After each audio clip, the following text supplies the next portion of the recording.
히브리서 9장입니다. 히브리서 9장에는 손으로 지은 성소하고 또 이 사람의 손으로 짓지 않는 완전한 성소, 이 두 가지로 구분되어 있는데, 이것을 예수 그리스도의 자신의 피로 이것을 완전케 하는 것을 설명하고 있습니다. 옛날에 하나님이 우리 죄를 없이 하는 그 모양으로 뭐를 주셨냐면은 성전을 우리한테 주시고, 그리고 그 성전에 들어가면 성수가 있고 그 안에 제일 깊은 곳에는 지성소가 있는 것을 말씀해 주셨습니다. 그런데 그 성소하고 지성소는 오직 택함 받은, 그 기름 부음 받은, 깨끗함을 받은 제사장과 대제사장이 그곳에 들어갈 수 있었거든요. 더러운 사람, 죄 있는 사람 거기 들어가면 죽습니다. 못 들어갑니다. 오직 깨끗함을 받은 사람들, 그러니까 제단에서 자기의 죄를 위해서 그 양을 잡아가지고 하나님께 제사를 드리고, 그래서 이제 깨끗해진 사람 대신 자기 죄 대신 양이 죽임을 당하게 되죠. 그러고 난 다음에 깨끗함을 받은 사람들이 성소와 지성소에, 특히 제사장은, 대제사장은 1년에 한 번 지성소에 또 들어가고 그랬었죠. 그런데 이것이 전부 다 모형이라는 거죠. 주님께서는 이제 이 2000년 전에 이 세상에 오셔가지고 완전한 자기가 희생 양이 되어져가, 우리가 죄 없이 성소에 들어가려면 잡아야 하는 그 어린 양, 바로 예수님 자신이 그 어린 양이 되어지시고, 그리고 대제사장이 지성소까지 들어가려면 반드시 필요한 게 있었습니다. 그것이 뭐냐면은 그 속죄 제물의 피였습니다. 그 피를 갖고만이 지성소에 들어갈 수 있었어요. 대제사장이 그 안에 갖고 들어가는 다른 건 아무것도 없습니다. 하나님을 만나는 장소는 성소가 아니고 지성소죠. 그렇죠? 근데 지성소에 들어가는데 제사장이 갖고 가는 건 다른 건 아무것도 오직 제물의 피밖에 없었는 겁니다. 이 말은 무엇을 의미하냐면은 우리가 하나님을 만나러 들어갈 때도 오직 우리의 의는 아무것도 없는 겁니다. 예수 그리스도의 피밖에 없어요. 우리를 위해서 속죄하시기 위해서 죽어주신 예수 그리스도, 그분의 그 사랑의 피 외에는 하나님 앞에 나의 의를 드러낼 게 아무것도 없는 겁니다. 만약 다른 걸로 그 제사장 마음이 있으면은 그 제사장은 그 지성소 안에 죽임을 당할 겁니다. 왜? 우린 예수 피밖에 자랑할 게 아무것도 없어요. 이것을 구약에서는 사람들이 이걸 이해하려고 아무리 이해하려고 해도 이해를 할 수가 없죠. 그 어린 양의 그 피를 갖고 제사장이 지성소에 들어가서 그걸 왜 언약궤에 피를 7번 뿌려야 되는지, 그걸 7번 뿌리면 그때 이제 하나님이 나타나셔서 그 바로 속죄소 위에, 즉 언약궤 뚜껑이죠. 속죄소란 건. 그 언약궤 위에서 하나님이 우리를 만나 주시겠다. 이 말을 제사장이 아무리 이해하려고 해도 이해할 수 있겠습니까? 안 되는데, 신약에 들어오셔서 예수님이 자기 몸을 십자가에 죽어주시며 그 피를 갖고 지성소에 들어갈 수 있도록 해주신 겁니다. 예수 그리스도의 의, 그 의를 갖고 지성소에 들어갈 수 있도록. 다른 어떤 것도 우리는 하나님을 만날 수 있는 자격이 없는 거예요. 죄인은 하나님 만날 수가 없어요. 그렇죠? 그런데 오직 예수님께서 그 죄를 속해 주시고, 그리고 내가 너를 이렇게 사랑하니까 너를 죄를 없는 것으로 내가 사해 주겠다, 인정해 주겠다. 그래 이제 나의 생명 갖고 한번 살아봐 하고 하나님이 그 놀라운 은혜, 예수님이 사셨던 동일한 그 삶을 살 수 있던 그 자격을 우리한테 주시고, 넘어지고 엎어지고 하더라도 우리를 이렇게 세우시면서 그렇게 살도록 우리한테 그 삶을 허락해 주신 겁니다. 이거는 이 은혜를 어떻게 우리가 송축해야 되겠습니까? 그죠? 밤낮 울어도 음, 밤낮 찬송을 불러도 못다 부를 찬송 아니겠어요? 이 은혜를 어떻게 다 갚겠습니까? 하나님 이런 영광스러운 삶을 우리한테 축복해 주셨는데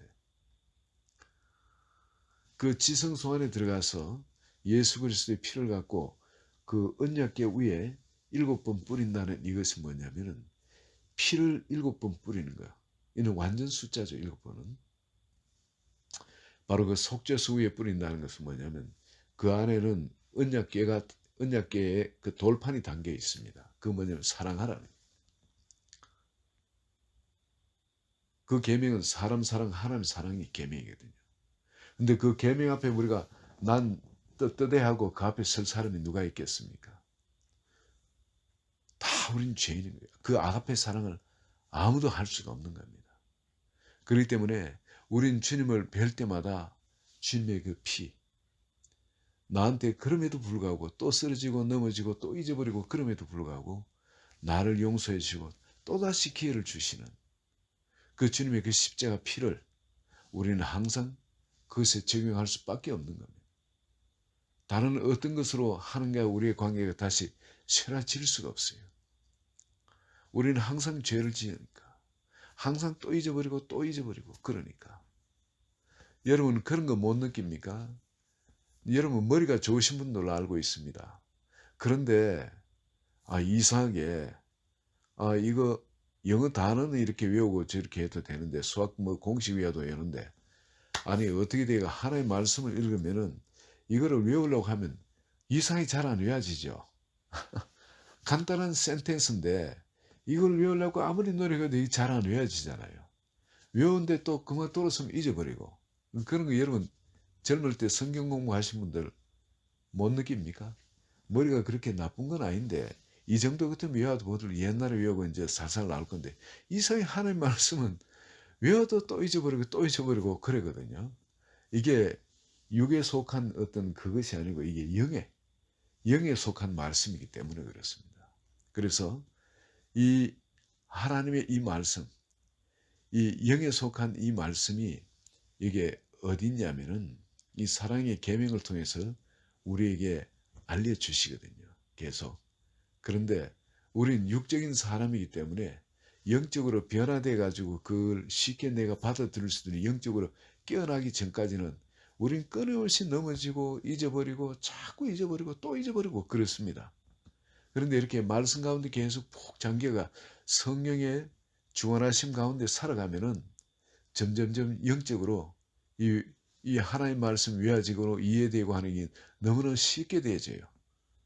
이해가 쉽게 되어집니다. 저는 아무리 이해하려고 해도 이해 안 되는 것이 영적으로 이제 쉽게 마음에 들어오고 이해되어지고 저절로 아멘이 되어지고 그런 일이 일어나는 겁니다. 점점 영적인 사람으로 바뀌어가는 겁니다. 그리고 이제 주님이 나한테 산다는 거, 나하고 같이 산다는 주님의 임재가 이제 쉽게 의식이 되어져요. 그리고 전에는 예수님이 나와 함께 하신다는 이 동행하신다는 이것이 뭐 하루 종일 그냥 까먹고 살아도 몰랐는데 뭐 그건 전에 뭐 의식 안 했는데 난 잘 살아갈 수 있을 텐데 나 자꾸 이제 이 교제가 깊어갈수록 이제 돌아서면은 돌아보기만 하면 항상 주님이 그 자리에 계시는 끊임없이 주님을 의식하고 그분한테 나 자신을 이렇게 올려드리는 거. 이런 삶이 이제 점점 익숙해져 가는 겁니다. 예. 우리 누구나 다 한 번 죽는 것은 사람한테 정한 것이라 합니다. 그 뒤는 심판이 있다 그러죠. 근데 하나님이 이렇게 우리에게 어마어마한 기회를 주십니다. 1년에 한 번 구약에는 대제사장 꼭 뽑힌 그 한 사람 그것도 평생 주는 것도 아니에요. 대제사장 1년에 한 번씩 돌아가면서 합니다. 근데 그 한 번 그런 영광된 기회가 한 번 주어지는데 우리는 여러분 주님을 뵐 수 있는 기회가 주님과 함께 살아가는 기회가 이렇게 풍성하게 주어졌는데도 그 하나님을 우리가 자주 뵙지 못한다면 우리가 의식적으로 돌이켜서 주님을 만나고 그분의 음성을 듣고 그분의 그 생명을 받아서 그대로 순종해서 하는 것 이것을 잘 안 하고 있다면은 이거는 하나님 앞에 사실 이게 큰 죄인 거예요. 그죠? 그렇지 않습니까?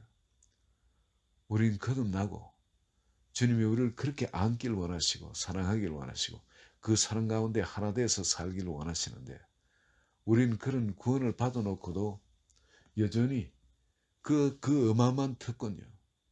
대제사장이 1년에 한 번 지성소들하는 특권이 아니라 주님과 함께 동행하는 특권을 우리는 받았는데도 그것을 우리가 만홀히 여긴다면 이것은 하나님을 참 가슴 아프게 하고 슬프게 하는 거예요. 우리가 오늘 저녁에 여러분 이 구장을 통해서 이 성소 옛날에 그 성소와 지성소의 그 옛날에 그 그림자 같은 신약의 그림자 같은 그런 성소에 들어가서 대제사장이 제사드리고 하는 그것이 아니라 여러분 이제 예수님께서 자기 피로 다 이루시고 우리 마음을 지성소 삼아 우리 속에 들어오신 겁니다. 이제 그래서 우리 삶을 같이 하자고 들어오신 거거든요. 그래서 이게 여러분 끊임없이 그분이 원하시는 그 자리, 주님과 하나 되는 그 자리에서 주님과 동행하는 이 축복을 삶에서 순간순간 누리시기를 또 그래서 주님의 기쁨 되시기를 그 저절로 열매 맺어 가시기를 그래서 하나님의 임재의 영광이 여러분 삶에서 풍성히 드러난 여러분 되시기를 예수 그리스도 이름으로 축원드립니다. 우리 같이 기도합니다. 좋으신 아버지 그 놀라운 영광과 축복을 우리에게 허락해 놓으시고 이제 그 지성소 안에 들어와서 같이 살자고 그리고 뭘 하든 간에 같이 행하자고 우리를 초대해 주심을 감사합니다. 아버지 이 놀라운 삶, 이 영광스러운 삶을 만홀히 여기는 분이 가볍게 여겨서 주님을 슬프게 하는 분이 없도록 주의 성경 계시하는 마음들을 주장하시고 눈을 활짝 열어 주시옵소서. 예수 그리스도의 이름으로 기도합니다. 아멘.